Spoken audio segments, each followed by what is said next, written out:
Florecemos en Resistencia. Bienvenidas y bienvenidos. Este es un espacio de diálogo abierto y profundo, diseñado para abordar de manera frontal temas de interés y coyuntura social, relacionados con la violencia de género. Florecemos en Resistencia. Bienvenidas y bienvenidos a este espacio pensado para dialogar de manera frontal, sensible y respetuosa sobre la violencia de género. Un tema que nos atraviesa a todas, todos y todes de manera individual, tanto como colectiva. Porque como anunció el movimiento feminista de los 60 y 70, lo personal es político. Soy Mariela Tuárez, quiero darles la más cordial de las bienvenidas a este nuevo programa en el que conversaremos sobre la importancia del enfoque de género y los derechos humanos en la comunicación. Quiero saludar y presentar a nuestras invitadas de hoy. Yalile Loaiza, corresponsal de Infobae en Ecuador, periodista con más de 10 años de experiencia, máster en comunicación digital y licenciada en comunicación. Actualmente es presidenta de Funda Medios. También Talí Ponce, periodista y editora con más de 13 años de experiencia. Su cobertura se centra en los derechos humanos y los derechos de las mujeres. Es la directora y fundadora del medio digital Indómita Media. Colabora con el New York Times desde la ciudad de Guayaquil. Buenas tardes, bienvenidas. ¿Cómo estás, Yalile? Buenas tardes, muchas gracias por esta invitación. Para mí es un gusto poder compartir contigo y también con Talí. Hola, Talí, ¿cómo estás? Buenas tardes.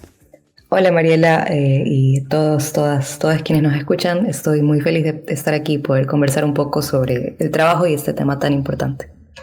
Gracias a ambas. Quisiera iniciar con Yalile y preguntarle cómo nos puedes explicar qué es el enfoque de género en la cobertura mediática y por qué es importante incorporarlo. Bueno, cuando hablamos de enfoque de género en la comunicación, hablamos del reconocimiento de la identificación de las desigualdades de género que existen en la sociedad y cómo se las aborda desde justamente la comunicación y los medios, ¿no? Cuando hablamos de una comunicación con enfoque de género, hablamos de contar estas historias, de contar estas desigualdades, de poner sobre la mesa del debate y sobre la agenda pública también qué está sucediendo con las brechas de género que tenemos, qué está sucediendo con la comunidad sexogenérica del Ecuador, qué está sucediendo con los roles tradicionales, cómo los cuestionamos, cómo cuestionamos estas relaciones de poder que están instaladas también y relacionadas con cuestiones de género. Y en ese sentido hay un gran desafío de los medios de comunicación y de quienes hacemos la comunicación, porque así como la sociedad tiene que desaprender ciertos conceptos, aprender otros nuevos e ir avanzando, pues también eso pasa también con los medios de comunicación, ¿no? Cada vez buscamos al menos quienes hemos, como digo, identificado y reconocido que hay la necesidad de abordar la comunicación o el ámbito periodístico desde un enfoque de género, pues tenemos que también ir progresivamente adquiriendo no solo buscando las historias, sino adquiriendo también los conocimientos para poder abordar esas historias de género con el respeto y con la humanidad que se necesita. Y la sensibilidad también. Talí, ¿cuál es el rol de los medios? ¿Qué papel tienen los medios de comunicación en la socialización de género? Bueno, los medios creo que son esenciales, claves para socializar el género y para entender también, ¿no? el amplio espectro y concepto de género, porque los medios inciden, por supuesto, en toda la ciudadanía en cómo se percibe y se representan las identidades de género y también juegan un papel clave en la representación, ¿no?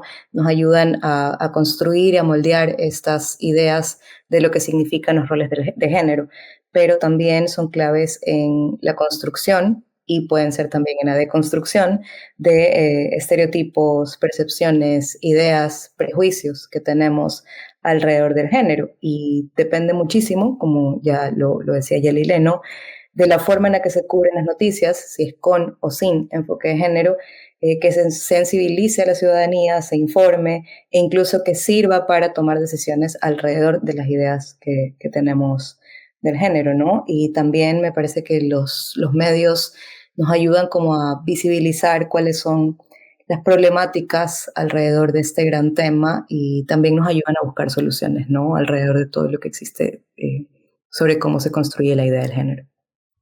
Y Yalile, ¿nos podrías como contar cuáles son esos principales relatos e historias que sostienen un sistema de género patriarcal, un sistema de género violento con las mujeres, pero también con las diversidades sexogenéricas.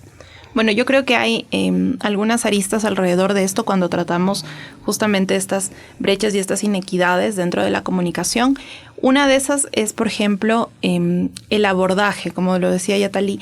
Si una noticia, si un reportaje, si una historia no se aborda con enfoque de género, podemos caer en la revictimización, podemos caer en difundir nuevamente ideas que están ligadas con estos estereotipos tradicionales de los géneros, de qué tiene que hacer un hombre o una mujer, o por ejemplo con darle voces, y esto me parece muy importante, darle voz a fuentes que al final del día tienen un discurso de odio, y los medios no podemos prestarnos para este tipo de difusión de mensajes que, en lugar de contribuir a que esas brechas se minimicen, de contribuir a que esas inequidades no sean pues tan inequitativas, pues nosotros deberíamos pues tener en ese sentido como mucho cuidado.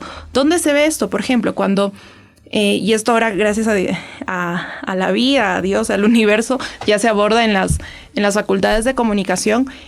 Cuando se trata de contrastar, cuando se trata de buscar como varias versiones, hay que tener mucho cuidado con esto, ¿no? Darle voces a quienes pueden difundir discursos de odio, quienes pueden ratificar ideas que son nocivas para la diversidad sexogenérica, para las mujeres que constantemente estamos pues buscando también ganar espacios.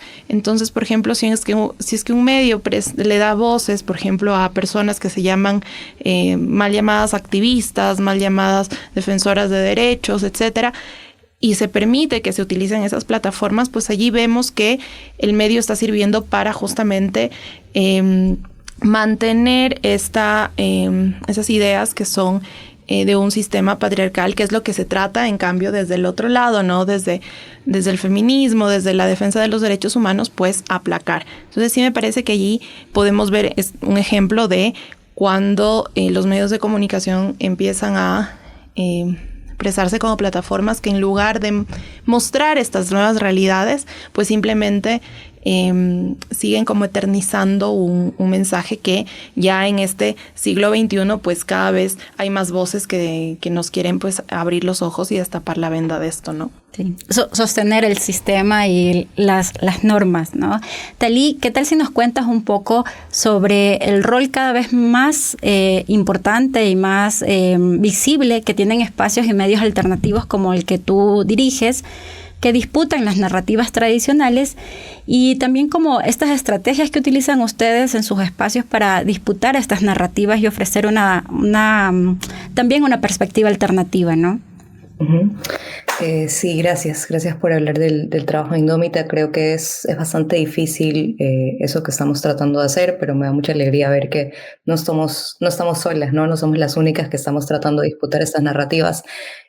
Creo que hay como un montón de desafíos, porque una de las cosas que notamos con Jessica Zambrano, que es mi socia y cofundadora de Indómita, cuando queríamos proponer este medio, es que en primer lugar dentro de los medios tradicionales existe como falta de liderazgo de las mujeres y de otras diversidades en general, no solamente sexogenéricas, sino también de otras minorías, de raza, de clase, etcétera, y que esta falta de liderazgo también se conjuga con una falta como de diversidad y representación. Y ese, digamos, es el núcleo o la raíz de que no existan como narrativas más diversas, porque obviamente las personas que están detrás de la producción de noticias y narrativas no tienen una mirada amplia que nos permita, no digo dar voz, pero sí como quizás amplificar las voces de estos otros grupos. Entonces, ahí creo que en primer lugar este gran desafío que se vuelve, digamos, el motor de la estrategia que utilizamos es ir pensando en cómo se compone la agenda mediática a partir de estas dificultades que existen al interior de los medios de comunicación, cuáles son los temas que se están dejando de lado, cuáles son los temas que son importantes y no se están hablando. Y eso nos permite ir identificando como qué historias queremos contar, ¿no? Y luego, una vez que identificamos cuáles son los temas, las historias que queremos contar, también pensar cómo vamos a hacer que esas historias sean diferentes en cuanto a enfoque, en cuanto a forma de llegar a la gente.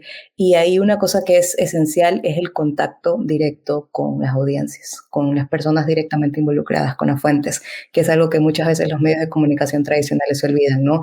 A veces estas decisiones de contar historias, de las narrativas, se toman de manera muy cerrada en los medios de comunicación, ¿no? En reuniones editoriales, en las que muchas veces los editores o los periodistas son hombres, en los que se siguen perpetuando también roles y estereotipos de género al interior de las redacciones, y se olvidan de las audiencias. Entonces, una de las cosas que hemos hecho es tener como un contacto muy cercano, muy directo con las audiencias, entender cuáles son las historias que ellas están necesitando que se cuenten en los medios de comunicación, cuáles son los temas que les gustaría ver, cuáles son los temas que piensan que hacen falta, y también trabajar muy de la mano con las organizaciones de la sociedad civil, porque a veces también los medios de comunicación se olvidan de que las organizaciones de la sociedad civil, sobre todo si estamos hablando de un enfoque de derechos humanos y de género, tienen historias potentísimas que necesitan ser contadas, que se pueden mirar también desde el periodismo, y ahí me parece también que quiero mencionar algo importante, es que a veces se confunde también el periodismo con enfoque de género, con enfoque de derechos humanos, como activismo, pero sí hay una línea clara que separa el periodismo del activismo, pero eso no significa que no puedan convivir y aunar esfuerzos para potenciar estas nuevas narrativas, ¿no? Y en esa misma línea, Yalile, que nos comenta Talí, ¿cómo ustedes aplican esta perspectiva, pero también una posición, una postura política que es el feminismo en las coberturas que, en tu caso, que tú realizas? Bueno, yo creo que como bien lo decía Talí, esta subrepresentación que hay en los puestos directivos de los medios de comunicación muchas veces es como el principal desafío que vemos cuando hablamos en la mesa sobre estos temas. Sin embargo, yo creo que desde la cobertura personal, desde el ejercicio personal, sí tenemos algunos mecanismos que nos permiten pues tener estos enfoques tan necesarios dentro de nuestro rol como periodistas. En mi caso, yo principalmente cubro temas relacionados con política, con derechos humanos, sobre todo cuando tiene que ver con el tema de las infancias. Y, a diferencia de Talí, que tiene su medio que es especializado, ¿no?, como en feminismo, en género, etcétera. Sin embargo, desde estas otras aristas que a veces pueden parecer muy duras o que pueden parecer peleadas, como la política, siempre hay cómo darle este enfoque, ¿no? Y ver estos principios feministas y estas luchas feministas que existen. Entonces, por ejemplo, una cosa que yo suelo hacer es preguntarme ¿qué pasaría si esto o esta historia le sucediera a un hombre? Un poco para marcar como esas inequidades de las que hablábamos, esas brechas. O sea, ¿qué pasaría si esta protagonista no fuera mujer, si no fuera hombre? ¿Cómo se le trataría, no? Otra cosa que yo suelo hacer es, por ejemplo, tratar de que quienes son mis fuentes sean personas que primero no solo sean expertas en el área, sino que haya como esa equidad de género dentro de lo que hago. Entonces, y esto es un dato que se ha hecho un estudio como a nivel mundial, y es que generalmente el 60% de fuentes que consultamos los periodistas son hombres. Entonces, ¿cómo podemos aportar a que esa brecha pues sea un poco menor en el sentido de quienes hablan en los medios? Porque esto también te permite mostrar la representación de, por ejemplo, las mujeres en los medios, o de la diversidad sexogenérica, o como dijo también Talí, por ejemplo, de razas, de etnias, de clases sociales, etcétera, ¿no? Entonces, por ejemplo, yo lo que hago es buscar siempre tener estas voces, ¿no? Entrevistar expertas mujeres, porque las hay. Buscarlas, es más difícil a veces encontrarlas, pero hay que buscarlas, hay que ponerlas en la palestra. Lo mismo, buscar estos enfoques cuando se cuentan las historias, también abordarlas de forma distinta. Y eso implica incluso los titulares, y me parece que una gran ventaja de la tecnología es lo que ya ha dicho Talí, la posibilidad de tener esa cercanía con las audiencias. Entonces ahora, si un medio dice, porque esto ha pasado, si titulan adolescente embarazada por su pareja o niña embarazada por su pareja, ya hay un gran como escarnio, digámoslo así, público por parte de las audiencias que te dicen, oye, pero estamos hablando de una violación, ¿cómo puedes titular de esa manera? Y esto, como decía al inicio, es parte de la identificación de que necesitamos abordar desde los medios estas desigualdades, estas inequidades, estas opresiones, o también quiénes son estas personas privilegiadas que ejercen estas relaciones de poder y estas vulneraciones a los derechos. Entonces, en ese sentido, como yo digo, yo lo que trato de hacer es desde las cosas como más simples, como buscar que mis fuentes sean también fuentes mujeres, que si estoy hablando de temas de la comunidad LGBTIQ+, pues las personas que hablen sobre eso pues sean personas del colectivo, etcétera. Pero como digo también se requiere mucha identificación y sobre todo que los periodistas empecemos a capacitarnos. Es importante que empecemos a aprender cómo hacer esos abordajes respetuosos, humanos y no revictimizantes cuando tocamos también algunas historias que tienen que ver con género. Solamente para una precisión, Yalile, has mencionado 2 veces el término de revictimización, entonces quería como pedirte que si nos puedes explicar de qué se trata, cómo se revictimiza a las fuentes en una cobertura, por ejemplo.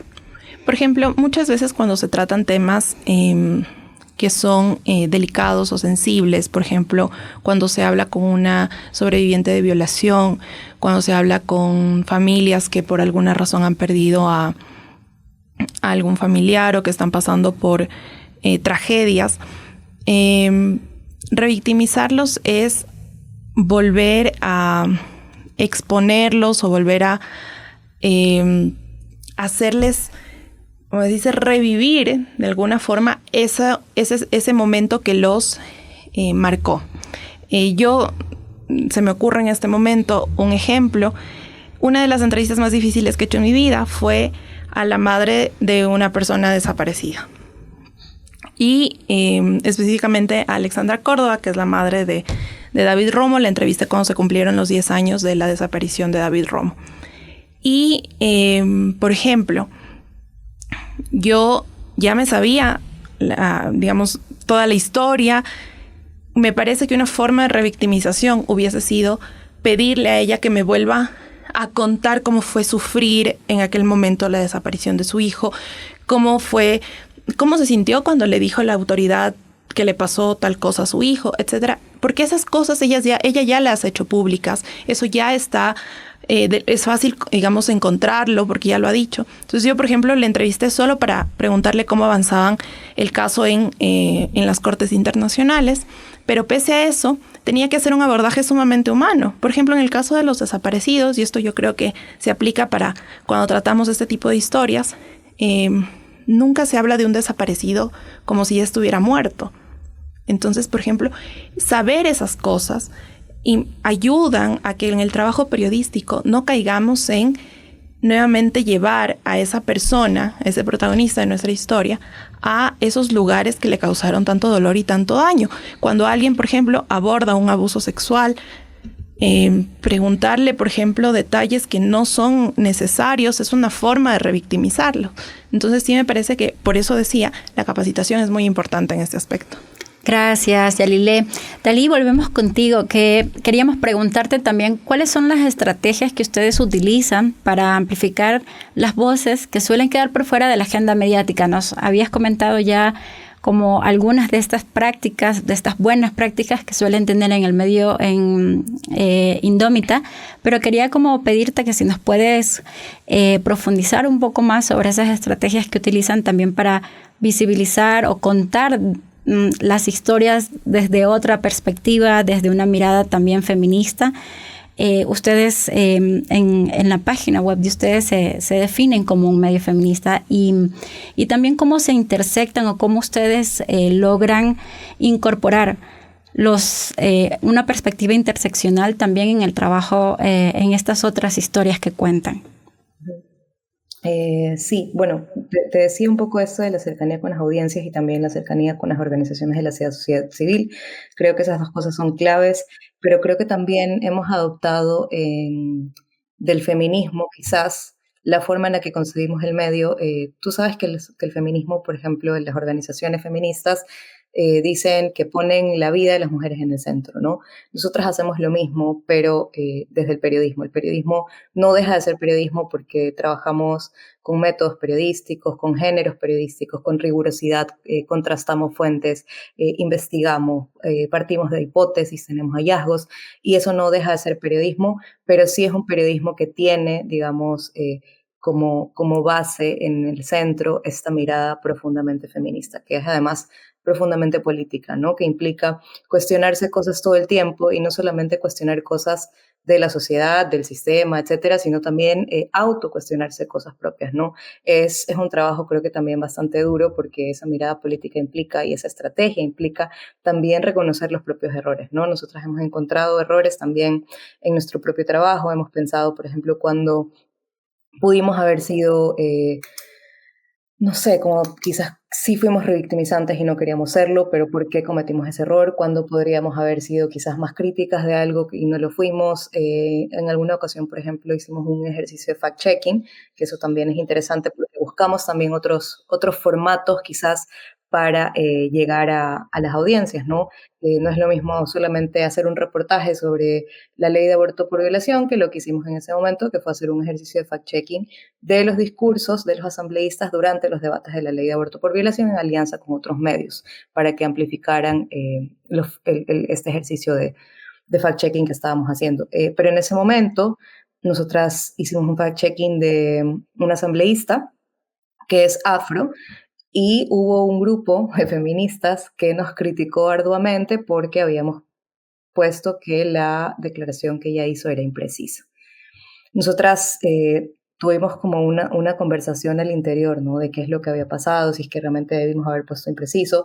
Y bueno, la conclusión al final es que sí era impreciso, no porque se tratara de una persona que venía de una minoría de distintas formas, ¿no? Teníamos que poner que era verdadero, pero ellas sentían que al haber puesto impreciso estábamos afectando su discurso. Entonces hay un poco el aprendizaje que se ha convertido también como en estrategia para nosotras, es ver cómo podemos, digamos, profundizar en esos aspectos, en esos temas, en esos, digamos, no sé, contenidos que tienen que ver con otras voces, con una mirada más interseccional. Y lo que hicimos fue darle espacio a esta asambleísta para una entrevista ping-pong, una entrevista directa de pregunta-respuesta solo con ella en nuestro medio, ¿no? Entonces, esa fue la reflexión y creo que también nos dejaba pensando cómo a veces nosotras también somos muy duras con nosotras mismas.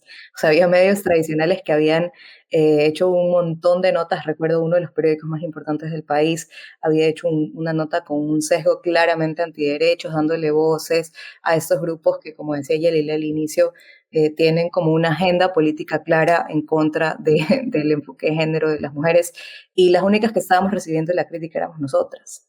Eso a nosotras nos dolió profundamente y quizás en otro momento hubiéramos dicho ya vamos a tirar la toalla, lo estamos haciendo mal, pero creo que ahí la estrategia constante es esta de autocrítica, ¿no? Que también viene el feminismo, esta mirada de revisarse constantemente y ver cómo lo hacemos. Y también escuchamos mucho las audiencias después de las publicaciones, no solamente antes, sino como ver cuál es la retroalimentación, cómo se ha recibido, si es que piensan que lo estamos haciendo bien o no.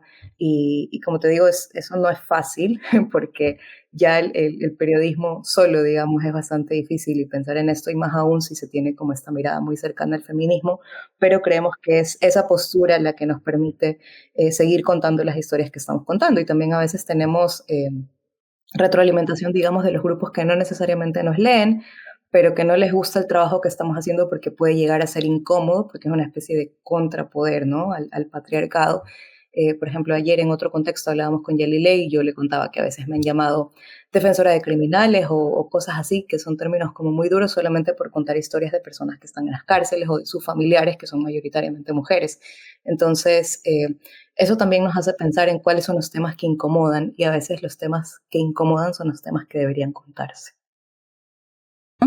Con otra mirada, quería preguntarles a ambas, ¿cómo es hacer comunicación desde el feminismo, desde el enfoque de derechos humanos, en un contexto nacional y regional en el que algunos varones que están en el poder promueven un modelo de masculinidad cada vez más violenta hacia el feminismo, de desmantelamiento de políticas públicas, de igualdad y de diversidad, y un rebrote de virilidad misógina también? ¿Cómo es ser comunicadora, cómo es ser mujer, cómo es ser feminista en este contexto?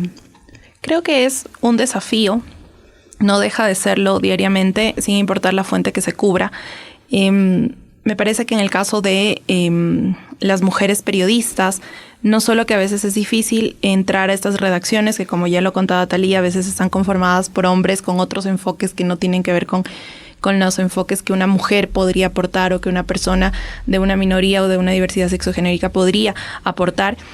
Me parece que no solo nos enfrentamos a eso que ocurre en la toma de decisiones sobre qué va en la agenda, nos enfrentamos también, en el caso de las mujeres, también a lugares inseguros dentro de nuestras propias redacciones.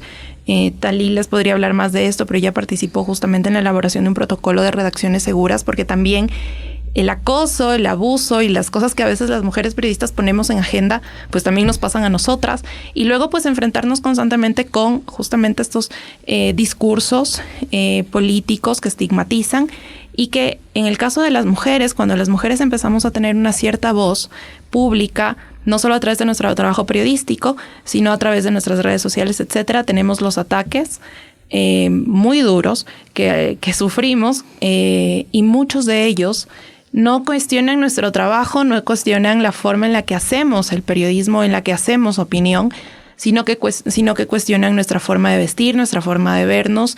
Los insultos tienen cargas sexuales, incluso ha habido amenazas veladas para algunas periodistas con respecto a abusos, violaciones, etcétera. Entonces, sí es un reto, pero en medio de esa oscuridad hay momentos de luz, y yo siempre lo digo a Talí, lo he dicho en privado y lo he dicho públicamente, hay espacios seguros como Indómita, donde podemos también hacer este periodismo sin estos desafíos que usualmente hay en otros medios y en otros espacios. Y Talí, ¿qué nos puedes contar tú?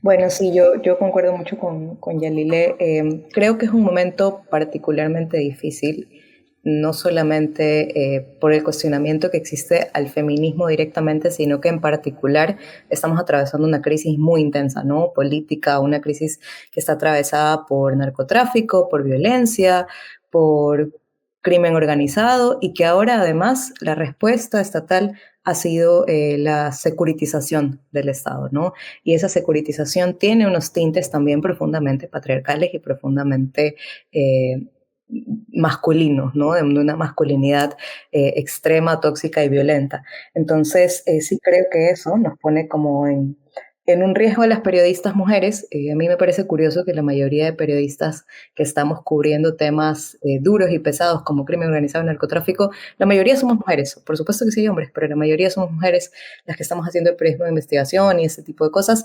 Y sí pienso que nos pone en mayor riesgo a nuestra integridad, a nuestra seguridad física, a nuestra seguridad emocional, de salud mental, y también nos vuelve más vulnerables a este tipo de ataques y escrutinios constantes como de los que hablaba Yalile, en los que nuestras vidas privadas son mucho más expuestas que cuando se trata de los hombres, ¿no? Cuando una mujer está cubriendo temas duros, se ataca a su cuerpo, se pregunta mucho si es que es capaz y por qué no se queda en la casa, e incluso esas tensiones, digamos, esos cuestionamientos, a veces se trasladan también a nuestros círculos íntimos, porque de repente nuestras familias o nuestros amigos nos empiezan a preguntar, ¿pero realmente quieres estar ahí? ¿Por qué estás haciendo esto? ¿Esto realmente vale la pena? ¿Por qué no te quedas tranquila si podrías estar haciendo otra cosa? No lo hacen desde un mal lugar, por supuesto, sino desde un lugar de preocupación y de mucho cariño, pero eso suma también, ¿no? A que estén cuestionando constantemente por qué hemos elegido hacer el trabajo que queremos hacer. Y creo que que también sí hay una luz, como decía Yelile. A mí me parece que esa luz es como esta invitación que existe a unirnos, a buscar estrategias, a crear redes. Creo que cada vez somos más mujeres periodistas las que estamos conversando cómo seguir haciendo nuestro trabajo y unirnos y colaborar, no solamente a nivel del país, sino incluso también a nivel regional, de cómo encontramos puntos en común las que estamos haciendo cosas parecidas para sostenernos, así como la sororidad en el feminismo, también aplicada y llevada al periodismo. Gracias, Talí. Hemos estado conversando con Yalilé Loaiza, corresponsal de Infobae en Ecuador, presidenta de Fundamedios, y con Talí Ponce, periodista y editora del medio digital Indómita Media. Con esto concluimos nuestro encuentro. Queremos agradecerles por su valiosa participación en este diálogo a ambas. Esperamos que la conversación de hoy haya sido enriquecedora y nos haya permitido encontrar nuevas historias. Muchas gracias a todas, todos y todes por acompañarnos. Hasta la próxima. Así finalizamos este espacio de diálogo y reflexión. Esperamos que las conversaciones de hoy hayan inspirado nuevas reflexiones y acciones contra la violencia de género. Un programa de Aquanuna y Medicus Mundi Mediterránea con el apoyo de Generalitat Valenciana en coproducción con Corape.